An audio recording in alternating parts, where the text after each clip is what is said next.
Assalamualaikum warahmatullahi wabarakatuh.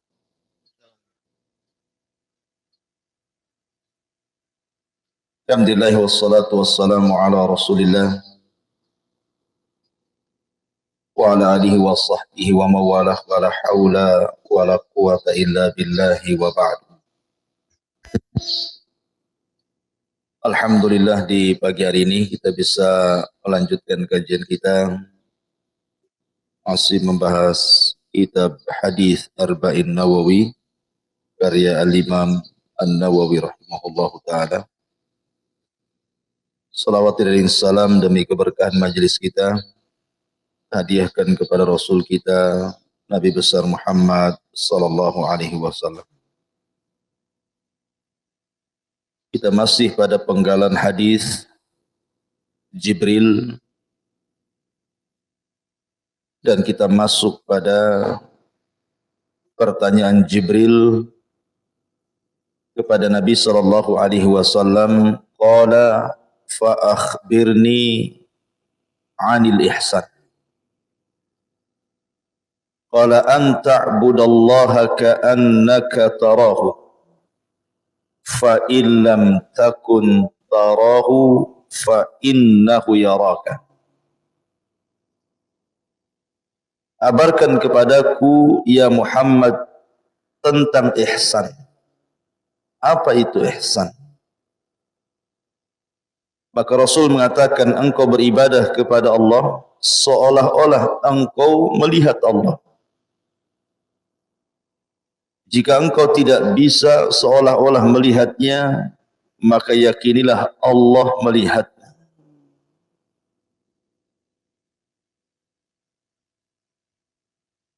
Kalimat ketiga dari pertanyaan Jibril ini adalah tingkatan tertinggi dari maratibil Islam. Islam itu memiliki 3 martabat, tingkatan-tingkatan. Pertama Islam, yang kedua iman, dan yang paling tinggi ihsan, atau disebut dengan muraqabatullah, merasa diawasi Allah.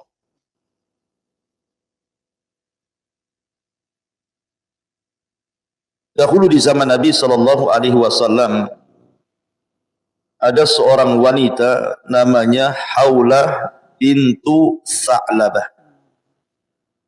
Haulah bintu Sa'labah, atau dikenal dengan Haulah bintu Hakim.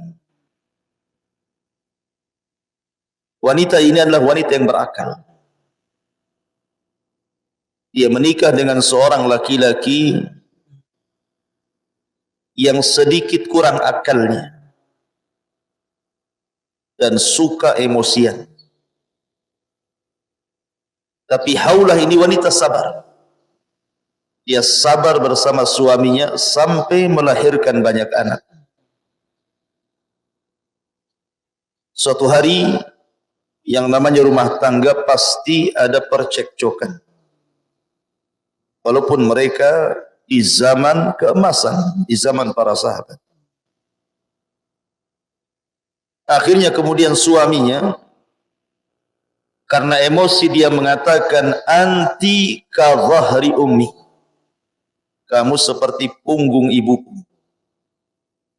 Kalimat dihar menyamakan istri dengan punggung ibu. Ada tradisi jahiliyah itu dianggap talak, seolah-olah suaminya menceraikan Haulah. Menangislah Haulah bintu Hakim karena tidak mau diceraikan suaminya. Datanglah dia kepada Nabi sallallahu alaihi wasallam mengadukan perkaranya. Maka Nabi sallallahu alaihi wasallam, karena ketika itu belum ada wahyu tentang ayat dihar, maka Rasul menyamakan hukumnya seperti hukum jahiliyah. Artinya mengikuti adat tradisi yang berlaku, bahwa kalimat anti ka dhahri ummi adalah cerai, talak. Maka Haulah terus datang kepada Rasul menangis untuk dicarikan solusinya dan dia tidak mau bercerai dengan suaminya. Tapi apalah dikata suaminya sudah mengatakan antika dhahri ummi. Maka Haulah terus berdoa kepada Allah Azza wa Jalla agar dicarikan solusi. Suatu hari dia datang kembali kepada Nabi sallallahu alaihi wasallam, di situ ada Rasul dan di dekat situ ada Ummul Mukminin Aisyah radhiyallahu anha. Aisyah menceritakan kisah itu. Anehnya, ketika Nabi SAW berbincang dengan Haulah bintu Sa'labah, adalah Aisyah tidak jauh dari situ. Aisyah tidak mendengar apa yang diucapkan keduanya. Samar-samar Aisyah mendengar ucapannya, kadang kedengaran, kadang tidak. Padahal dekat jaraknya. Rupanya Allah Subhanahu wa taala sedang menurunkan wahyu kepada Rasul solusi kepada Haulah bintu Hakim. Turunlah ayat qad sami Allahu qaulal lati tujadiluka fi zawjiha wa tashtaki ila Allah wallahu yasma'u tahawurakuma. Apa kata Allah? Allah telah mendengar pengaduan dari seorang wanita tentang suaminya. Wa tashtaki ila Allah, kemudian dia pun mengadu kepada Allah. Dan Allah Subhanahu wa taala mendengar percakapan keduanya. Kemudian ayat ini terus berlanjut sampai kepada solusi tentang dihar. Ikhwan, seseorang kalau ada masalah kemudian mengadu kepada seseorang, pasti mencari solusi. Maksudnya kalau dia ada masalah kemudian bertanya, pasti ingin cepat tahu jawabannya. Apalagi masalah ini bukan masalah biasa, masalah cerai dan rujuk, masalah genting gitu ya. Tetapi ketika Allah Subhanahu wa taala menurunkan wahyu, Allah tidak lantas menjawab persoalannya. Tetapi Allah Subhanahu wa taala justru memulakan dengan kalimat bahwa Allah Subhanahu wa taala Maha mendengar. Maknanya apa di sini? Maknanya Allah Subhanahu wa taala ingin mengingatkan kepada Rasul, kepada Haulah dan kepada kita semuanya bahwa ada yang lebih penting daripada jawaban itu, di mana Allah Subhanahu wa taala ingin menerangkan bahwa Allah itu Maha mendengar, Maha mengetahui setiap persoalan hamba-hambanya. Dan kalau itu diyakini, maka setiap persoalan pasti Allah selesaikan. Itulah namanya sifat muraqabah, merasa didengar dan merasa dilihat Allah Azza wa Jalla. Karena Allah itu Maha Sami, mendengar, Maha Basir, melihat, Uhit, meliputi. Di zaman Nabi sallallahu alaihi wasallam, Abdullah ibn Umar radhiyallahu anhuma pernah berjalan ke sebuah padang pasir, kemudian berjumpa dengan seorang penggembala kambing. Maka Abdullah ibn Umar pun duduk berbincang-bincang dengan penggembala itu. Kemudian Abdullah ibn Umar radhiyallahu anhuma ketika dihidangkan makanan oleh penggembala itu, kata Abdullah ibn Umar, makanlah, kau juga harus makan. Kata penggembala itu mengatakan, inni shaim, saya sedang puasa. Padahal di tengah-tengah padang pasir, di terik matahari, dia sanggup berpuasa. Dan dia seorang budak. Kemudian Abdullah ibn Umar radhiyallahu anhu setelah makan dia pun pergi. Sebelum pergi dia ingin menguji budak itu dengan pertanyaan, ya gulam, wahai gulam, bi'ni ilayya ghanamaka, jualah satu kambingmu untukku. Kata sang budak, tidak wahai Ibnu Umar, ini kambing milik tuanku, bukan milik diriku. Kata Abdullah ibn Umar radhiyallahu anhuma, qul li sayyidika akalathu dhi'b, katakan saja sama tuanmu, salah satu kambing yang mati dimakan serigala, kan selesai. Kambingmu ini ribuan, kalau hilang satu tidak nampak. Tetapi kemudian budak ini menjawab dengan jawaban yang menohok, yang membuat Abdullah ibn Umar menangis. Kata budak ini, ya bena Umar, aina Allah? Di mana Allah? Katanya. Aina Allah, di mana Allah? Mada aqulu lillah? Apa yang harus aku katakan kepada Allah? Jika kambing ini yang merupakan milik tuanku, kujual kepadamu, sementara tuanku tidak tahu. Habaka Ibnu Umar. Ibnu Umar langsung menangis. Kemudian dia berangkat ke Madinah mencari tuan budak ini. Dan Abdullah ibn Umar mengatakan kepada budak ini, wallahi laqad qulta kalimatan a'taqadka minallah. Demi Allah, kau sudah mengucapkan kalimat, dengan kalimat itu Allah telah memerdekakan diri. Setelah jumpa dengan tuannya, dia mengatakan kepada tuan budak ini, saya merdekakan budakmu dan saya beli semua kambing. Akhirnya dimerdekakan budaknya, dibelikan kambingnya. Kata Ibnu Umar kembali kepada budak itu, idhab fa anta hurrun liwajhillah.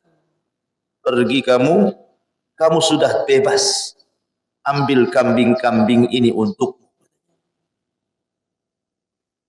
Lihat bagaimana Ibnu Umar radhiyallahu anhu, kisah ini disahihkan oleh Syekh Nasiruddin Al-Albani rahimahullahu taala. Walaupun kisah ini pendek ikhwan, tetapi kisah ini syarat dengan pelajaran tentang muraqabatullah. Bagaimana budak ini mengajarkan kepada kita muraqabatullah, merasa diawasi Allah Subhanahu wa taala dengan pertanyaan dan jawaban, aina Allah, di mana Allah? Seandainya ikhwatu fiddin,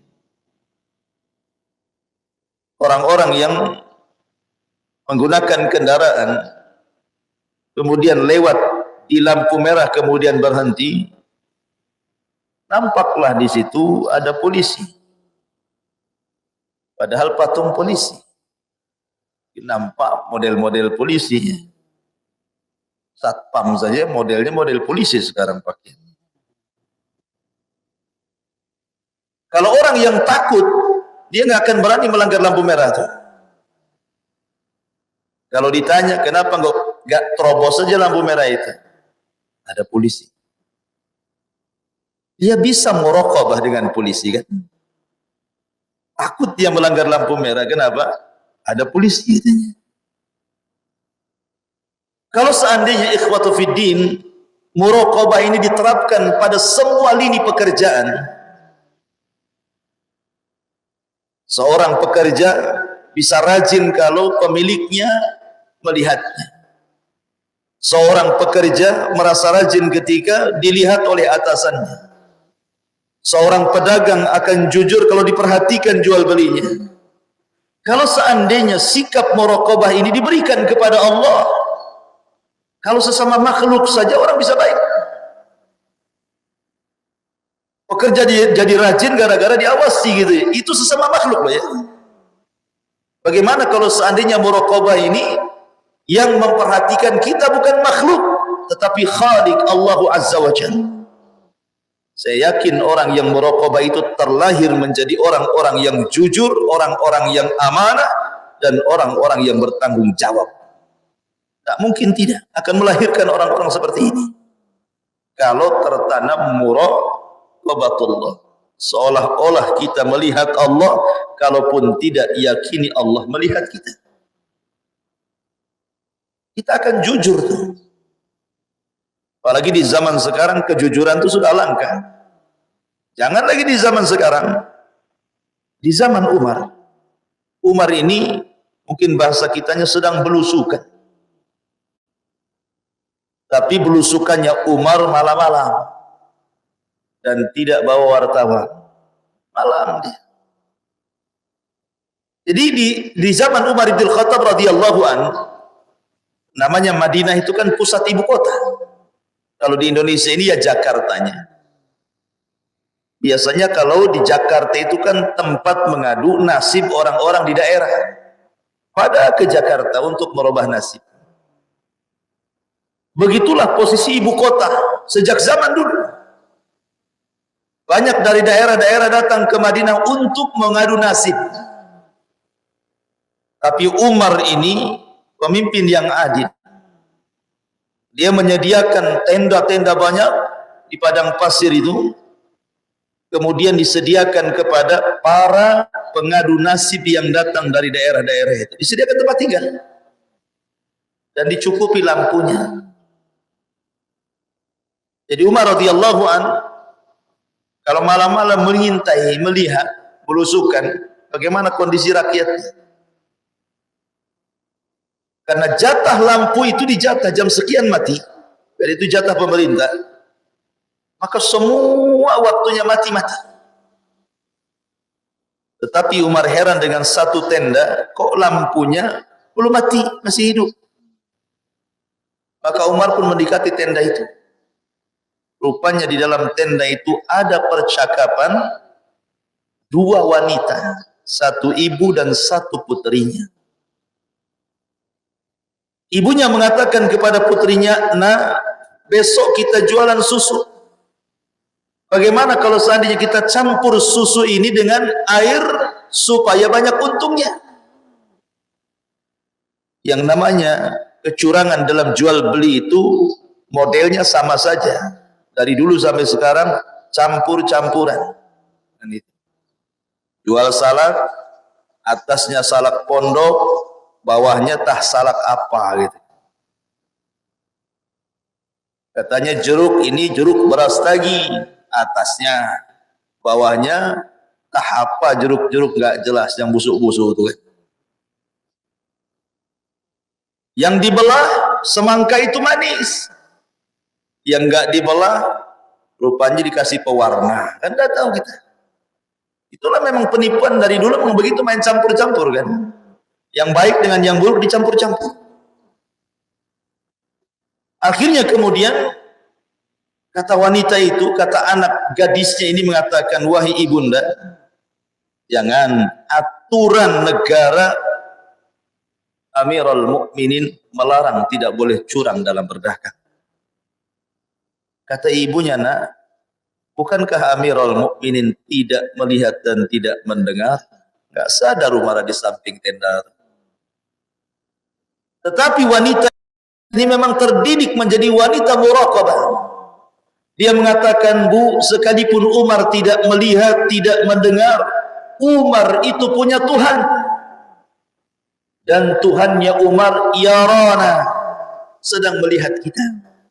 Mak Umar mendengar kalimat gadis itu, geleng-geleng kepala. Kok masih ada wanita yang jujur? Itu di zaman Umar yang jujur saja langka. Akhirnya Umar pun pulang. Dikumpulkan semua anak laki-lakinya, Abdullah ibn Umar, Qasim ibn Umar dan yang lainnya, Asim ibn Umar dan yang lainnya. Akhirnya kemudian berdirilah salah satu putra Umar, Asim ibn Umar radhiyallahu an, berdiri dan mengatakan, "Ada apa wahai ayahanda?"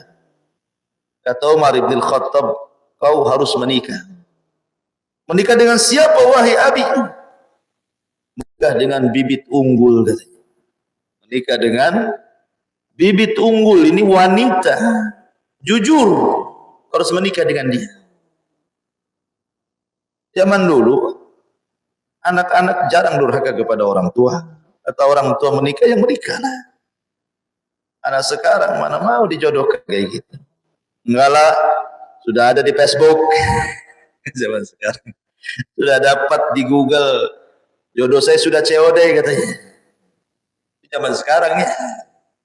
Mana mau orang tua dijodohkan orang tua. Akhirnya menikahlah Asim ibn Umar dengan wanita itu. Datang Umar ke tenda wanita itu. Apa enggak kaget tuh wanita itu? Dan mengatakan, ya Amirul Mukminin, saya tidak curang dalam berdagang. Saya tidak jadi mencampur air susu dengan air gitu. Sangganya mau nangkap, merazia. Kata Umar, bukan. Aku hendak melamar putri. Bayangkan. Umar ini seorang khalifah. Orang nomor 1, kekuasaannya terbentang Persia dan Romawi. Tapi menjodohkan anaknya dengan anak ruli bahasa kitanya. Hidup di tenda-tenda pengungsian. Karena di zaman itu barometer bukan dunia, tapi ketakwaan. Sebagaimana sabda Nabi SAW, fadfar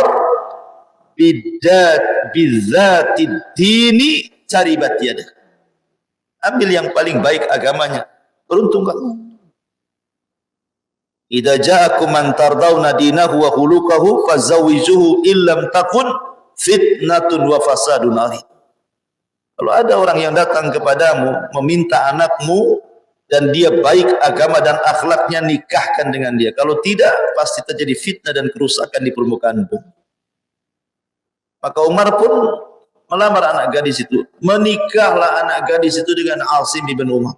Lahirlah Laila, anak perempuan. Dari Laila inilah lahir khalifah besar, Umar ibn Abdul Aziz. Umar bin Abdul Aziz terlahir dari seorang wanita yang jujur, wanita yang sederhana. Berkah keluarganya. Lahir orang yang pernah berkuasa 2 tahun tapi tidak ada orang miskin di negaranya. Umar bin Abdul Aziz. Masyarakat muslimin yang dimuliakan Allah Azza wa Jalla. Dahulu ada seorang alim namanya Nu'man ibn Sabit ataupun Sabit ibn Ibrahim, ayahanda daripada Abu Hanifah. Abu Hanifah namanya kan Nu'man ibn Sabit. Ada seseorang laki-laki namanya Sabit ibn Ibrahim, ayahanda Abu Hanifah.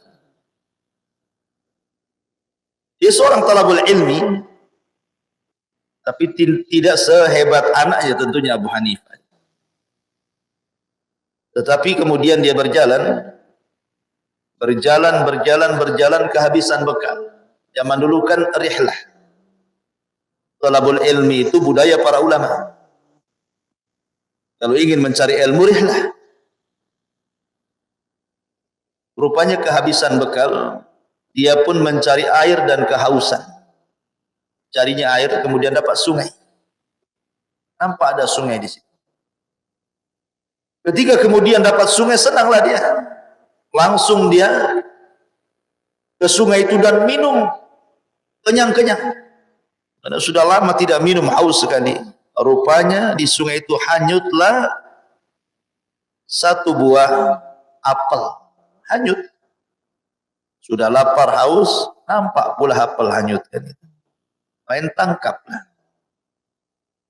Kemudian dimakan, baru 1 kunyahan dan sudah masuk ke perutnya. Dia ingat bahwa itu apel pasti ada yang punya.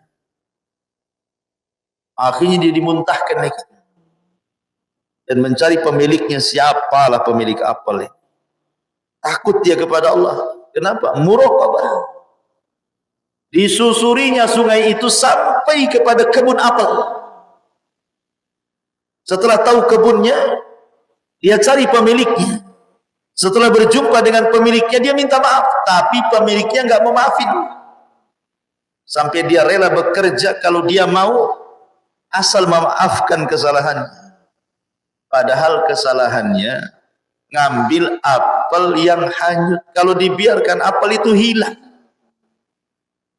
Kalau saya dibiarkan kan apel tetap kemana kan, entah berantah. Tetapi ini kan di bawah masih adalah separuh habis gigitan kan itu ya. Tapi dia tahu itu bukan miliknya, dia warok.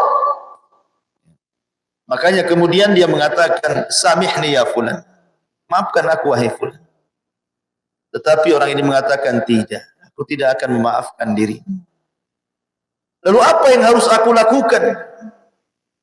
Maka dia mengatakan, karena takjubnya, karena kejujurannya pemilik kebun itu, kamu harus menikah dengan putriku yang cacat, katanya. Maksudnya gimana? Aku punya putri, matanya buta, telinganya tuli, kemudian tangannya tidak bisa bergerak dan kakinya lumpuh.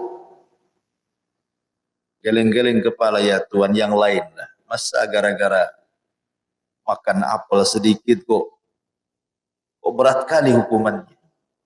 Menikah dengan anaknya yang cacat gitu kan. Kira-kira kalau posisi ini tolabul ilmi ini antum, langsung pergi antum. Ini orang gila ini kan. Mau minta maaf baik-baik kok nggak dimaafin, ya udahlah kan itu balik. Itu kalau posisi antum, atau mungkin nggak dicari, dimakan lah apel. Kalau itu ngadang lagi. Kok lama nih kan itu ya. Atau didatangi, mungkin dilempar batu tuh. Lebih parah lagi itu. Tetapi karena ini tolabul ilmi, zaman dulu kan tolabul ilmi kan takut kepada Allah luar biasa. Terpaksa lah, ya sudah kalau itu solusinya, apalah dikata. Menikahlah kemudian dengan anaknya yang cacat. Zaman sekarang kan menikah kan nampak tuh ceweknya, akhwatnya kan. Zaman dulu kan tak nampak ya, antara wali dengan mempelai laki-laki saja lah. Angkah tuka senikahkan engkau gitu, dengan mahar seperangkat alat masjid dibayar tunai. Sah-sah kan ya.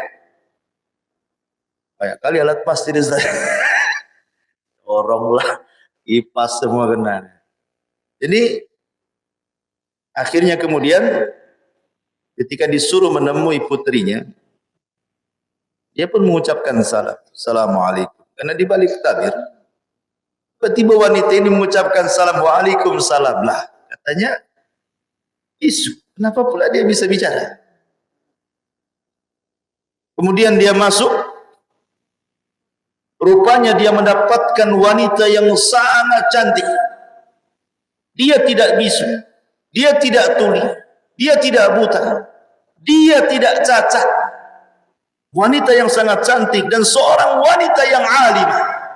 Bayangkan. Jadi dia mengatakan kepada wanita itu, kenapa bapakmu mengatakan kau tuli, kau buta, kau bisu, kau cacat, kau lumpuh gitu kan? Kata wanita ini, ya, karena aku tidak pernah melihat kecuali yang dihalalkan. Tidak pernah mendengar kecuali yang boleh didengar. Tidak pernah bicara kecuali yang baik. Tidak pernah melangkahkan kaki kecuali ke tempat-tempat baik. Selain itu aku tuli, aku bisu, aku buta, dan aku lumpuh. Kalau diarahkan ke yang haram. Maka dari pernikahan ini lahirlah Abu Hanifah. Ya, jadi ulama besar. Sama dengan kisah Sufyan Ats-Tsauri. Sufyan Ats-Tsauri kan PRT. Sufyan Ats-Tsauri. Sufyan Ats-Tsauri, ikhwan, itu terkesan seolah panitia hari kiamat. Dia sanggup kemudian memprediksi, menakut-nakuti orang seolah-olah kiamat sudah dekat. Waktu kemarin heboh-heboh tanggal 17 Ramadan akan terjadi dukhon. Tanggal 15 Ramadan akan terjadi dukhon, langit akan menggelap, dan itu sudah viral. Bukan viral lagi, viral mungkin bahasanya. Saking viralnya. Jadi adalah kawan di Tiban Kampung itu. Cerita orang awam. Sholat pun kadang sholat, kadang tidak. Dia cerita, Ustaz, semalam saya tak boleh tidur sama istri gitu. Itu pada tanggal 15 Ramadan. Akhirnya ya saya tak tidurlah, dimarahi istri katanya. Tidak boleh juga saya tinggal dalam rumah di teras. Paksalah saya minum kopi satu dengan udutnya, dengan rokoknya itu. Sampai subuh katanya. Kenapa? Emangnya ada apa? Jadi ronda saya bilang. Tidak, istri saya bilang apa? Malam ini akan kiamat. Malam ini akan kiamat. Apalah istriku katanya. Bayangkan. Sampai orang awam terpengaruh dengan viralnya berita itu. Tapi lewat 15 Ramadan tak ada apa-apa. Segitunya orang ketakutan hari kiamat. Sampai ada cerita itu. Satu desa di mana, di Jawa atau di mana, ngungsi kan, gara-gara kabar kiamat. Bahkan agama di luar daripada Islam, Nasrani itu, di gereja mana itu sampai bunuh diri massal gara-gara kabar kiamat. Jadi subhanallah ikhwatu fiddin, kalau kita seorang yang beriman dan tahu bahwa Allah subhanahu wa ta'ala adalah zat satu-satunya yang mengetahui yang gaib, selain Allah tidak tahu kecuali diberitahu, tentu kita akan senantiasa yakin bahwa kiamat itu ada, tetapi waktunya dirahasiakan Allah subhanahu wa ta'ala, dan kita akan tenang. Adapun kenapa kiamat dirahasiakan? Karena supaya kita persiapan. Sesuatu yang disembunyikan itu agar kita persiapan. Makanya Rasul mengatakan, wa ma'adadtalah, apa yang kau siapkan? Karena kiamat tidak diberitahu waktunya, hanya diberitahu harinya saja, Jumat, supaya kita persiapan. Dan Allah mengatakan, wa tazawwadu fa inna khaira zadi taqwa. Dan berbekalah kalian, dan sebaik-baik bekal adalah taqwallahi azza wa jalla. Wallahu a'lam bishawab. Ini di antara keterangan hadis Jibril. Insyaallah satu pertemuan lagi kita lanjutkan besok. Subhanaka wa bihamdika asyhadu an la ilaha illa anta astaghfiruka wa atubu ilaik. Allahu ta'ala. Assalamualaikum warahmatullahi wabarakatuh.